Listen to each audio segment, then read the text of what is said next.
محبوبیتی که پوتین در بین خلق خود پیدا کرد بیشتر از آن بود که او طبق کنستیتوسیون رفتار کرد. همون مهلتی که امکان داشت پرزیدنت باشد، همون مهلت به انجام رسیدن برابر امکان داد تا نفر دیگر راهبری به دست بگیرد.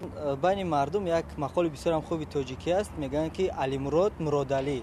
یعنی فرقش چیه که در آسیای میانه مهم این است که یک نفر برای 20 سال 25 سال سر قدرت میشیند.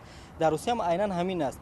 فقط این سخنی نو نیست که میگفتند وقتی که مدودف پرزیدنت شد حرف اول فقط پوتین میگفت. روسیه یک کشوری است که در اونجا به هر صورت توازن نیروها بگذار در شکل نیروهای سیاسی هم که نباشد، نیروهای مثلا مالی و خب اقتصادی وجود دارند و مثلا میتوانند با وجود آوردن هر گونه اینتریگا ها جریان حادثه ها را تغییر بدهند.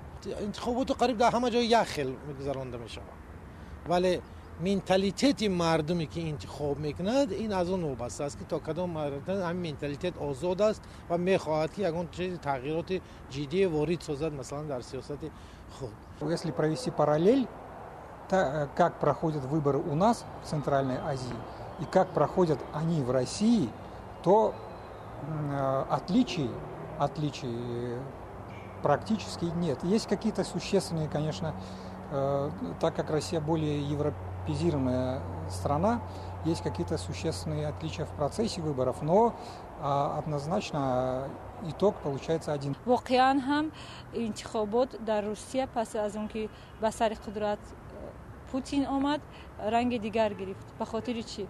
به خاطر اون که پوتین فقط یک چیز میخواست اثبات کند برای جامعه دموکراتی روسیه که موافق قانون 5 سال پرزیدنتی، یعنی در منصب پرزیدنتی نشست، پس از 5 سال شاگردی آماده نموده خود رو به اون کرسی شناند مدودف رو. و حالا من فکر میکنم از نگاه من 100%